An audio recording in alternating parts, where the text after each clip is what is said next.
আসসালামু আলাইকুম এভরিওয়ান, কি অবস্থা সবার, কেমন আছেন সবাই? আশা করি সবাই ভালো আছেন। সো মেয়ে আসলে অনেক ভালো আছি। তো যাক, আল্লাহ ভরসা গাড়ি নিয়ে বের হইতেছি। পার্টি অলরেডি ফোন দিছে, 1 মিনিট কথা বলি। দেন উনি খুব তাড়াহুড়া লাগাই দিছে, ফোনের উপরে ফোন দিতেছে, ফোন দিয়ে পাগল বানায় ফেলাই দিয়েছে আর কি। দেখি কি বলে আর কি, 1 মিনিট কথা বলে আর কি। ফোনও রিসিভ হইতেছে না, দেখছেন কি একটা অবস্থা। হ্যালো, আসসালামু আলাইকুম ভাই। হ্যাঁ ভাই, এই যে আমি বেরোছি, হ্যাঁ 10 মিনিট লাগবে সর্বোচ্চ। আচ্ছা ভাই বলেন। হ্যাঁ হ্যাঁ, 20-এর মডেল গাড়ি হাইস।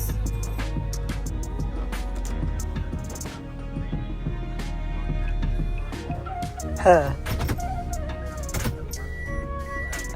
আচ্ছা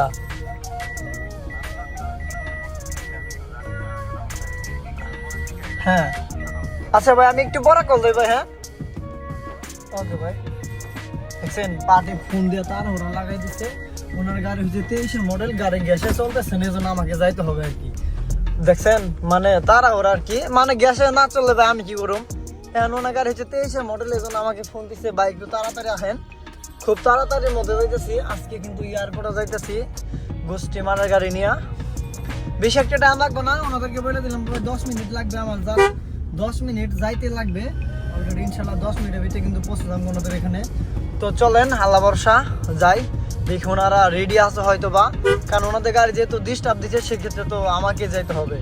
যাক, এলাকার রাস্তা দিয়ে বের হইতেছি, আল্লাহ ভরসা যাইতে থাকি।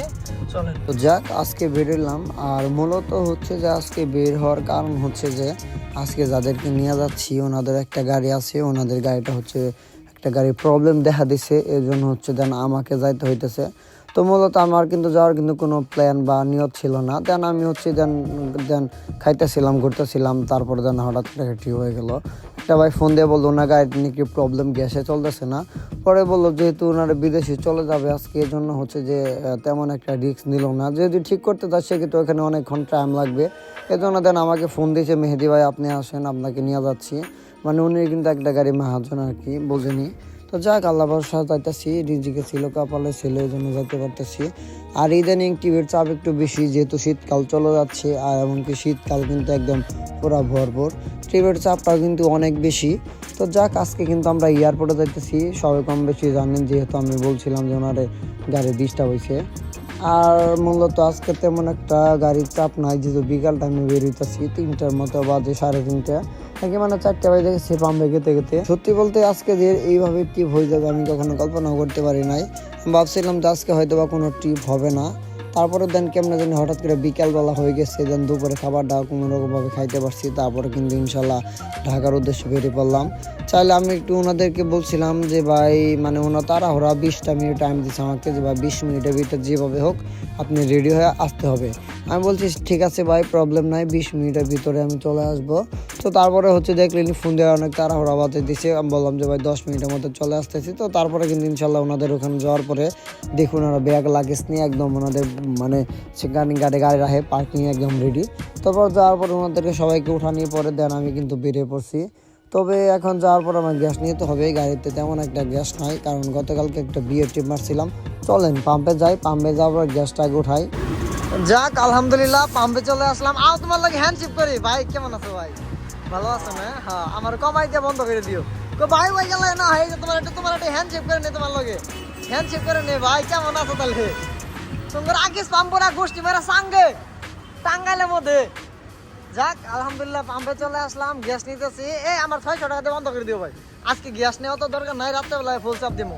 তো যাক, বর্তমানে হচ্ছে আমাদের টাঙ্গাইল আশিকপুর বাইপাস পাম্পে আছি, গ্যাস নিতেছি। আর আজকে কিন্তু মূলত আমরা এয়ারপোর্টে যাচ্ছি খুব তাড়াহুড়োর মধ্যে। আজকে যে টাইমে চলে আসতাম টাঙ্গাইল, তার থেকে 20 মিনিট আগে চলে আসছি। তার বুঝলেন গাড়ি কেমন করে চালাইতে হয়েছে। তো যাক, আল্লাহ ভরসা খুব দ্রুত চলে যাবো। আমাদের আঙ্কেলটা বাইরে সবাই এখানে আছে, আর যে একজন এদিকে চলে গেছে, আর আমরা কিন্তু গ্যাস নিতেছি। 600 টাকা দিয়ে বন্ধ করে দিও ভাই, আজকে বেশি নেওয়া প্রয়োজন নয়, দেন ঘুরে এসে ফুল চাপ দিব।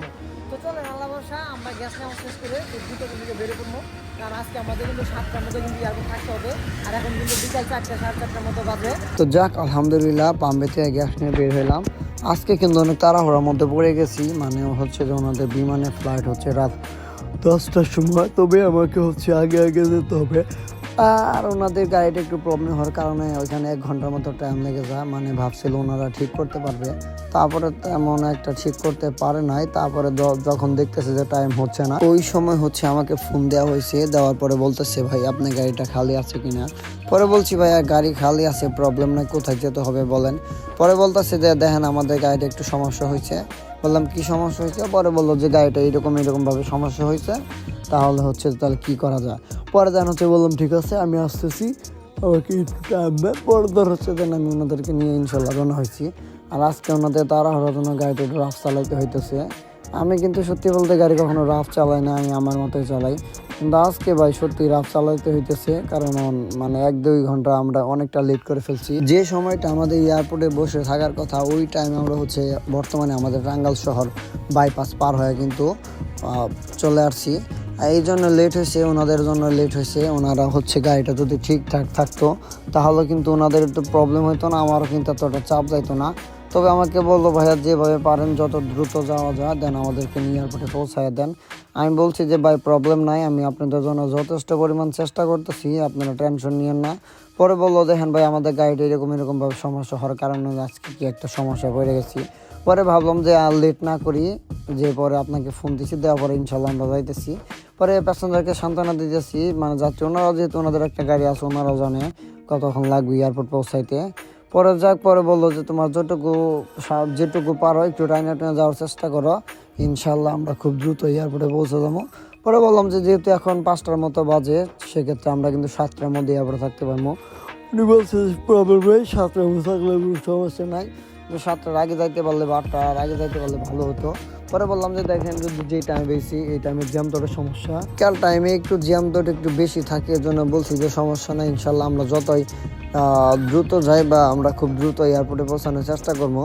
আর হচ্ছে ওনার ফ্লাইট হচ্ছে যেহেতু রাত 10টার সময়, বলছে যে 7টা, 7:30 বা 8টার মধ্যে ঢুকলেইব। পরে বলছি যে যদি জ্যাম থাকে ইনশাল্লাহ কিন্তু 8টার আগে এয়ারপোর্টের ভিতরে ঢুকে যাবো। আর যদি জ্যাম থাকে 8টার আগে কিন্তু ঢোকা কিন্তু সম্ভব না, যেহেতু আমরা বিকাল টাইমে বেরোইছি। আর বিকাল টাইমে কিন্তু রাস্তাঘাটে জ্যাম থাকে, আপনারাও কম বেশি জানেন। শুধু এখানে না, সব জায়গায় কিন্তু একই অবস্থা। আজকে কপালটা এত পরিমাণ ভালো ছিল ভাই, সোজা কিন্তু প্রায় উত্তরা হাউস বিল্ডিং আজমপুর চলে আসলাম। তার কারণ হইতেছে আজকে আমরা কিন্তু বিআরটির লাইন দিয়ে আসছি নাই, তবে সন্ধ্যার টাইমে বিআরটির লাইনটা কিন্তু অনেক পরিমাণ জ্যাম থাকে। অনেকে কিন্তু ঢাকা আসার জন্য ঢাকা গাজীপুর হয়ে কিন্তু দেন বিআরটির যে লাইন আছে মাঝখানে যে লাইনটা বোটবাজার থেকে ওঠে বা গাজীপুর বুগরা বাইপাস থেকে উঠে, দেন ওইখান থেকে কিন্তু ওঠে। কিন্তু সন্ধ্যার টাইমে বিকাল টাইম আসলে মানে হচ্ছে একদম সন্ধ্যা 6টা পরে মাঝখানের লাইনে না হয় বেটার।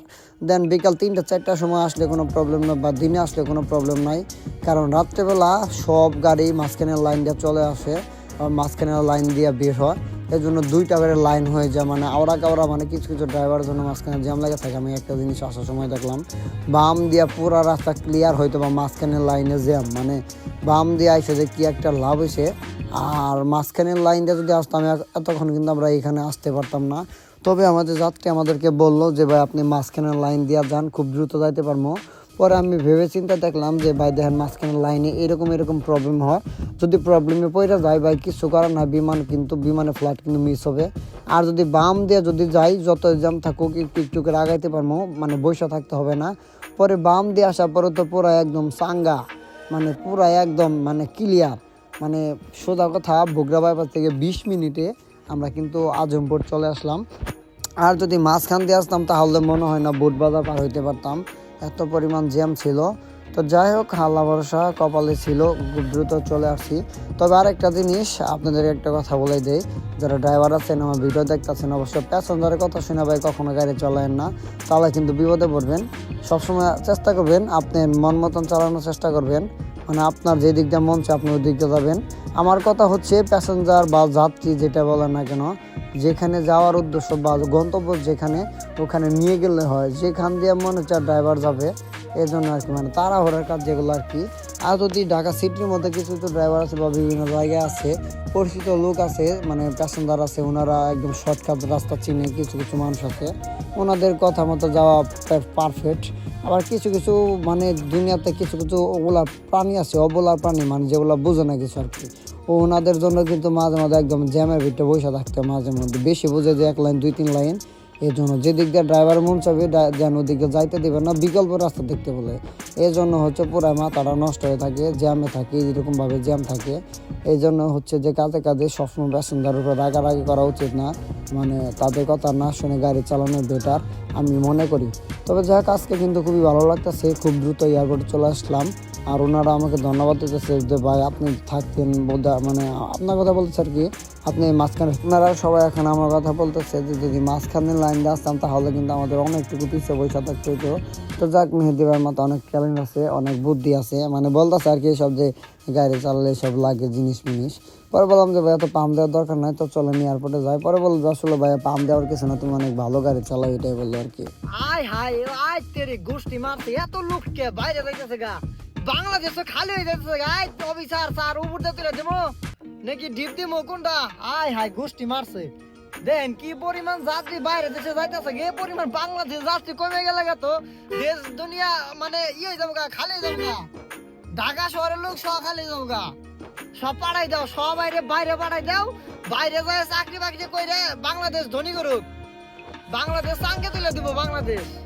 কারণ হইতেছে যে বাংলাদেশের মানুষের তো সুবিধার অসুবিধার তো শেষ থাকে না, এই জন্য এই প্রবলেমটা একটু বেশি। আয় হায় গোষ্ঠী মারছে কাপ কি জানি দেখলাম মনে হয় খালি পোলা মানুষ, খালি পোলা মানুষ, আর কত সুন্দর সুন্দর নায়িকা দেখা যাইতেছে। আমার ক্যামেরা ভিতরে ধরা দিলে কমিউনিটি গাইডলাইন, কারো যদি পছন্দ হয়ে যায় কোনো সিস্টেমে আমারে কইলে কিন্তু আমি একদম সিস্টেম করে দিব, একবারে সিস্টেম করে দিব পুরাই গোষ্ঠী মাইরা সাঙ্গে। তো যাক অনেকদিন পর আজকে এয়ারপোর্টে আসলাম ছাদে, তাও আবার গাড়ি পার্কিং করতে হইব, ঢুকাই তো যাইতেছে না। আইতে গোষ্ঠী মারছে এবাকে খালি ছায়া রয়েছে মানুষ, ছায়া ছায়া কি কি জানি দেখতেছে। আই বাজায় দিল মনে হয় না, ঠিকই আছে, টাইম টু টাইম ঢুকতেছে, আমরা কিছু ঢুকবো সোজা তাই সোজা ঢিপ দিয়া। আই হাই গোষ্ঠী মারছে আবার কে নে নিয়ম কি পাল হেলাই দিল নাকি বুঝতেছি না কোনো কিছু। যাক এই যে যাত্রী অপেক্ষা কারাগারি ঢুকতেছি আমরা এখন, কত নায়ক নায়িকা ছবি উঠাইতেছে, এই কত সুন্দর সুন্দর নায়ক নায়িকা ছবি উঠাইতেছে, হ্যাঁ পুরাই গোষ্ঠী মারছে। যাক এয়ারপোর্টে পার্কিং এ ঢুকতেছি, চলো আল্লাহ বর্ষা, এখন আমরা পার্কিং এ যাবো। যাক হাসান ভাই লগে বহুদিন পরে কিন্তু আজ তারি গোষ্ঠী মারছে ভাই, এই অবস্থা কে ভাই, শীতে ধরছে নাকি ভাই? ও গরিব মানুষ না আছে আমরা, এই দেখেন আমি শীতের কাপড় কেটে ভাই, বড় লোক মানুষ তো পাড়িয়ে ফোন দিয়েছে কেরা ফোন দিচ্ছে আল্লাহ মাহবুব জানে, ফোনের সুদনে ভাই থাকায় না ভাই, কই না ভাই এ মো করতেছেন কে ভাই? বাতাসে ও সুদাইলাম না ভাই, স্টাইলটা কিন্তু সেই ভাই কেমন লাগছে তোমরা কোন একটু সেই না পুরাই গোষ্ঠী মারছে ভাই। তো যাক এই যে এয়ারপোর্ট আসি বর্তমানে টার্মিনাল 2 এর সামনে, আর আমার গাড়ি কিন্তু উপরে রেখে আসছি, ওখানে কিছু ভাই বাজার সাথে দেখা হয়েছে, আর গাড়ির মধ্যে বয়ে আড্ডা মাড্ডা দিয়ে আর থাকতে পারলাম না। ভাই তোমার ভিডিও হয় না তো, তোমার শেয়ার হয় না। ভিডিও তো দেখাই আছে চুল কাটছো, এডি কোনো চুল কাটা কই? ভাই হ্যাঁ, বাবরি হ্যাঁ। মাবরি আমি চুলকার সামনের সমস্যা আছে, হেই মিয়া জান হাসা হাসি করেন কে, কি আর অবস্থা সৃষ্টি করে নিয়েছে এয়ারপোর্টে ভিত্তি আলে গোষ্ঠী মারছে, পুরাই গোষ্ঠী মারছে মিয়া জানেন দিকে। তোমার এই চুল আছে না, হ্যাঁ কি হয়েছে তাই? তার কাটা। হ্যাঁ তার কাটা, আমরা তো তাও নাই ভাই, আমার দুই একটা যাইবি হরেন দিকে। এ ভাই ঠিক হয়েছে না আমি, আমার যা আছে হেরাতে, আমার যা আছে হেরাতে ভাই, আমারে দেন না ভাই, আমার যা আছে আমরা জান নাই ভাই, জলে আগুন বুকেতে, এই যে বুকটা মধ্যে বেরান, বুকটা দুয়াই দিয়ে একটু ভাই, মোড়া মানুষ না ধরে আরাম পাবে আমার বুকের মধ্যে আদে যাবো ভাই। দেন সরানি মুখ ঘুরাই নিয়ে যাচ্ছে, লজ্জা হয়েছে। রাখি টার্মিনাল 2 এর সামনে আছি, আমার গাড়ি ওইখানে রেখে আসছি, মাঠের ভিতরে আজকে ফাঁকা আছে, হাসান ভাই যে বিদায় নিয়ে চলে যাবো। আর এই যে সালাউদ্দিন ভাই মিটা আইছে গোষ্ঠী মারছে, এত বড় মানুষ ভাই, স্বপ্নে দেখছে ভাই এত বড় মানুষ আমার জীবনে প্রথম দেখলাম ভাই, এত বড়, আল্লাহ ইয়া আল্লাহ ভাই, তুমি তো আরেকটু টাওয়ার রেখে গেছো বলে ভাই। আল্লাহ হাসান ভাই মন খারাপ করছেন ভাই? না জানবো ভাই, হ্যাঁ জেগে ভাই না একটু কিছু খাও। না ভাই ধন্যবাদ বলছেন, না না সমস্যা নেই ভাই, 500 টাকা খরচ করে আমরা ভাই, আপনি যে আপ্যায়ন করছিলেন একদিন ভাই পুরাই গোষ্ঠী মাই দিচ্ছেন না ভাই, ধন্যবাদ। না না ভাই এয়ারপোর্ট আজকে গোষ্ঠী মারা সাঙ্গে, কি অবস্থা বড় ভাই? গোষ্ঠী মারছে না আজ তেরে আমদারে গোষ্ঠী মারছে, জ্যাম লাগা আলাই দিছেন এই জায়গায়, আজ তেরে গোষ্ঠী মারছে সিরিয়ালে ভাই।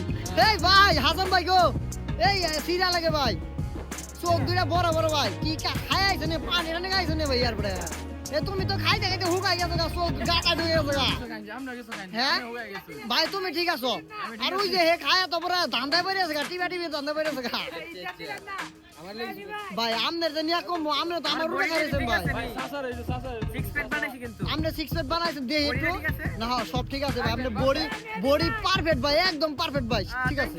হ্যাঁ কাকা তো ভালোই তো আছে, শীতের সুদনে শেষ। ইজ্জত নিয়ে টানানি বাজায় না, চুপ থাকো।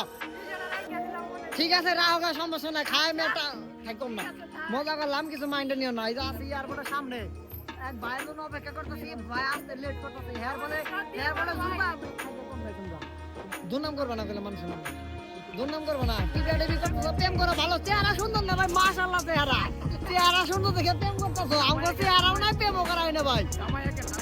জামাই এক ওই তো বন্ধ করতে দিল, কি অবস্থা ভাই? আমরা একটু যাবেন কেন কি হানি ভাই?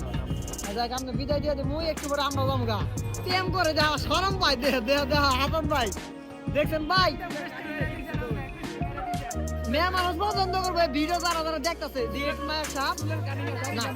দাড়ি কাটিং চুলের কাটিং আমার থেকে ভালো আছে, গোবো সুন্দর আছে। আর ওই যে লজ্জাইতে লোক বিয়া করছে, বউ গেছে গা, 2টা বিয়া করছে, আর বিয়া করা হবে না ভাই। আপনার বিয়া করতে পারবেন আপনি ভাই হাসান ভাই, সিরিয়াসলি বিয়া করতে পারবো না ভাই। দেখেন আপনি কথাটা মিলে নিয়েন, এই তোমরা দেখো। তোমার পছন্দ হইলো কাম, আমার পছন্দ কাম এটাই বাস্তব, এটাই সত্য ভাই। এ তো বিয়া করাইতেছে না, বিশেষ করে হ্যাঁ আপনি যে হেল্পারদের একটু সুযোগ দিয়ে হ্যাঁ হেল্পার গাড়ি চালা, যে শান্তি পা হ্যাঁ। এবং তার মনের ফিলটা আনন্দ ভোগটা করতে পারে নতুন অবস্থা। ঠিক গোষ্ঠী মারছে ঠিক আছে, মাইরা দিছেন বলে আমার খুলে নাও, বাবা খুলে নাও। হ এ না না না না যাই হোক আমরা এয়ারপোর্টে ছিলাম আর কি, অনেকক্ষণ ছিলাম, 4 ঘন্টার মতো ছিলাম। তবে এয়ারপোর্টে আসার পর অনেক ড্রাইভারদের সাথে দেখা হলো, দেন ইনশাল্লাহ মজা করলাম, হাসা ঠাট্টা করলাম, সবাই মিলে একটু আনন্দ করলাম। বা এগুলাই ভালো লাগে যে ভিডিও করে দেন, বিভিন্ন জায়গায় যায়, বিভিন্ন মানুষের সাথে দেখা হয়, এইসবই ভালো লাগে ভাই। একটু সাপোর্ট পাওয়া যায়, 2-4-5 জন আসলে দেখা সাক্ষাৎ হয়, কথাবার্তা বলা হয় যে ভাই আপনার ভিডিও দেখি। মানে আল্লাহ রহমতে যে কোনো জায়গায় যাই, কম বেশি বের হয় আর কি, রাস্তাঘাটে বের হয়, ভালোবাসা মানুষ 2-1 জন বের হয়, ভিডিওটি দেখা হয়, মানে এমনি অনেক দুষ্ট ফাজলাম করি আর কি। তবে যাই হোক ওনাদের সাথে অনেকক্ষণ ছিলাম, ও বাইরে অনেক মজার মানুষ ছিল।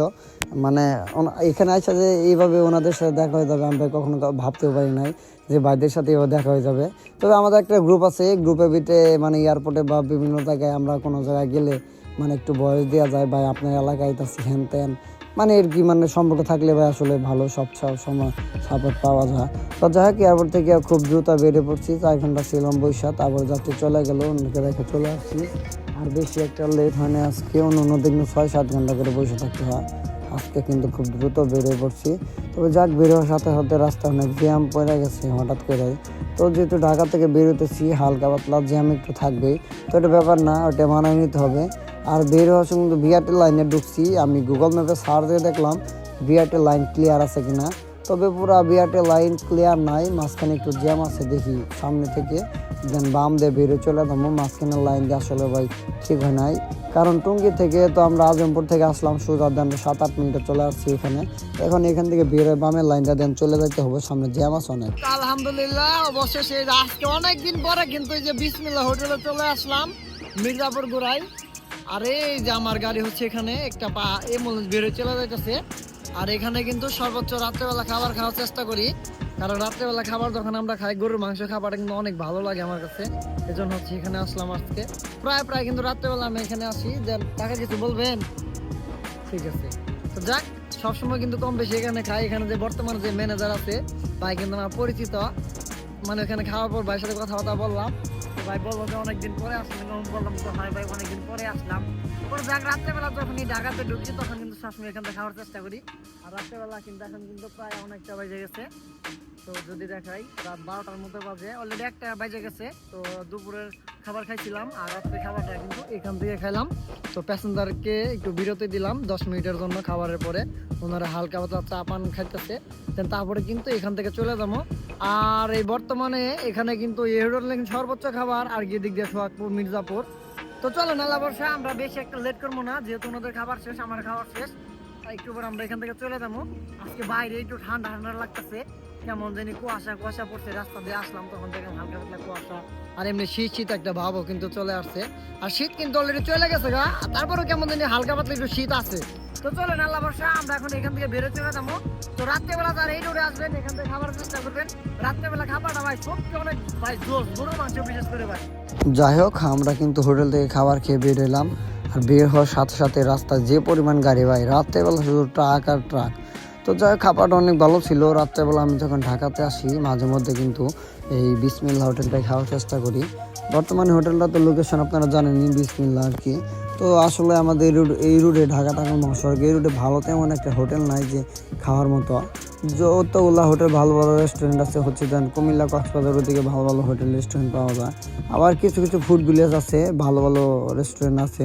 যমুনা সেতু পার হলে কিন্তু ওই পারে পাওয়া যায়, মানে সিরাজগঞ্জের ওইদিকে আর কি, বগুড়া থেকে ভালো ভালো হোটেল পাওয়া যায়। ওইদিকে কিছু ভালো ভালো হোটেল আছে। দেন আমাদের ঢাকা টাঙ্গাইল রুটে আসলে তেমন একটা ভালো হোটেল একটা নাই। দেন সবসময় চেষ্টা করি খাবার যেন ভালো হয়, দামটা যেন সর্বনিম্ন মধ্যে থাকে, মানে আর কি এইভাবে আর কি খাওয়ার চেষ্টা করি। আর বাইরে খাবার তেমন একটা ভাই ভালো লাগে না, খাইতে খাইতে খাইতে খাইতে বাসা ভাত খাওয়া মানে রুচি নষ্ট হয়ে গেছে। তো যাই হোক কিছু করার নাই, গাড়ি চালালে ভাই বাইরে খাবার খেতে হবে, তা না হলে দুনিয়াতে চলতে পারবো না, পেট চলতে পারবো না, এরকম অবস্থা। তো যাই হোক রাত্রেবেলা আসলে যাইতেছি, গাড়ির চাপ অনেক বেশি। মানে আসলে আজকে যেহেতু বেরোইছি, আজকে রবিবার ছিল, আজকে কিন্তু অলরেডি সোমবার পরে যাইতেছে, প্রায় যেহেতু রাত 12টার মতো বাজে যাইতেছে, 11:30টার মতো বাজে। তো যাক আজকে কিন্তু প্রায় সোমবার। আর রবিবার দিন কিন্তু গাড়ির চাপটা অনেক বেশি থাকে, কম বেশি আপনারা জানেন। রবিবার মানে সব কিছু খোলা, অফিস আদালত সব কিছু খোলা। এখন কিন্তু ইদানিং শনিবার আর শুক্রবার কিন্তু সব বন্ধ দিয়ে দিছে, মানে শুক্রবার শনিবার সরকারি অফিস স্কুল কলেজ সব বন্ধ, রবিবার দিন সব খোলা। এর জন্য রবিবার দিন একটু জ্যাম একটু বেশি থাকে ঢাকা সিটির মধ্যে বিশেষ করে। আর যেহেতু বেরিয়ে পড়ছি ঢাকা থেকে তেমন একটা প্রবলেম নাই, তবে গাড়িগুলো যে যাইতে পারতেছে না কিছু কিছু ট্রাকের জন্য, মানে কি বলবো আর, রাত্রেবেলা এত পরিমাণ ট্রাক চলে মাটি। দিনের থেকে রাত্রেবেলা গাড়ির চাপটা অনেক বেশি থাকে। দিনের বেলা তেমন একটা এই রোডে গাড়ির চাপ থাকে না, শুধু ট্রাক তো থাকেই না, শুধু বাস 2-4-5 কোনো বাস থাকে, লোকাল বাস যেগুলো আর কি, আর ডাইরেক্ট বাস তো আছেই। আর রাত্রেবেলা শুধু ট্রাক আর বাস, বড় বড় মানে লং রুটের বাস এগুলো থাকে। আর রাত্রেবেলা তো ট্রাকের চাপ তো আছেই, না কইলেই হয় আর কি। তো যাক সামনে কিন্তু একটু গ্যাপ ছিল, এই উত্তরবঙ্গে আসার পরিবহন যে বাসটা আছে একটু নেকর বেকর করতে করতে যাইতেছে। আর আমাদের তো নেকর বেকর করতে করতে গেলে চলে না, কারণ সমস্যা বেজাল কাফি। তো যাক মাঝখান দিয়ে জ্যাম থাকার কারণে অনেক গাড়ি বাম দিয়ে হান্দায় দিচ্ছে, বাম দিয়ে বইটা যাইতেছে। তো যাই হোক অলরেডি প্যাসেঞ্জার নামাই দিয়ে বাসার কাছাকাছি প্রায় চলে আসছি। তো আসার সময় কিন্তু খাবার খাওয়ার পরে আমরা কিন্তু পাম্পে গ্যাস উঠাইছিলাম, তারপরে হচ্ছে যে দেন ওনাদেরকে সবাইকে নামাই দিলাম, নামাই দিয়ে বাসা ভাড়া নিয়ে চলে আসলাম। আর এখন কিন্তু আমি আমার বাসার কাছাকাছি প্রায় চলে আসছি। রাত কিন্তু অনেকটা বাজে গেছে, এখন যদি ঘড়িটা একটু দেখাই 3:08 বাজে গেছে। তো অলরেডি বিকালবেলা কিন্তু বেরোছিলাম দুপুর 2টার দিকে, 2টা 2:30 3টার মতো বেরোছিলাম। আবার রাত কিন্তু 3টার মতো বাজে, অলরেডি কিন্তু 12 ঘন্টার মতো প্রায় ডিউটি করে আসলাম। মানে 12 ঘন্টার কি জার্নি করা হইলো আর কি। এয়ারপোর্ট গেলাম, বসে থাকলাম, অনেক ড্রাইভার আর ছিল, ওনাদের সাথে দেখা সাক্ষাৎ করলাম, তারপরে দেন একদম সোজা বাসায় চলে আসলাম। তো যাক আজকে ভাড়া ছিল হচ্ছে 5,500 টাকা ভাড়া ছিল, 100 টাকা পার্কিং এটা ওনারা দিয়ে দিছে। আর হচ্ছে যে আমাকে আর কি দিল দেন খাবারের বিল ওনারা দিয়ে দিছে, আমাকে বিল আজকে দিতে দেয় নাই, ওনারা দিয়ে দিছে। তো যাক আজকে ভাড়া ছিল হচ্ছে 5,500 টাকা ভাড়া ছিল। তারপরে হচ্ছে যে গ্যাস উঠাইছি মাত্র 1,800 টাকার মতো গ্যাস উঠাইছি। তো যাওয়ার সময় 600 টাকা নিয়েছিলাম, ঘুরে এসে ফুল চাপ দিছি 1200 টাকার মতো ঢুকছে। এই হচ্ছে টোটাল হচ্ছে 1,800 টাকার মতো গ্যাস ঢুকছে। তো যাক পার্কিং যেহেতু প্যাসেঞ্জার দিয়ে দিছে সেক্ষেত্রে আমার আর কোনো প্রবলেম নাই।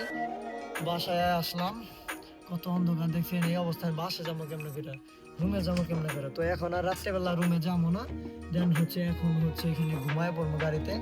তবে যাই আজকে ভাড়া যেহেতু 5,500 টাকা দিয়ে দিছিল, 5,500 টাকা ভাড়া দিছে। আর হচ্ছে 100 টাকা পার্কিং, এটা আমার পকেট থেকে দেওয়া লাগে না, ওনারা দিয়ে দিচ্ছে। আজকে 5,500 টাকা ভাড়া ছিল, গ্যাস ছিল হচ্ছে 1,800 টাকা গ্যাস, 1,200 টাকা খরচ, 3,000 টাকা অলরেডি খরচ, আর থাকে 2,500 টাকা মালিক ইনকাম। আজকে মালিক ইনকাম কম, কারণ হচ্ছে গতকাল থেকে বিএটি পাচ্ছিলাম, এই জন্য গ্যাসটা একটু বেশি লাগছে, হচ্ছে ইনকাম। ব্যাপার না, আজকে পর্যন্ত আমার বের জন্য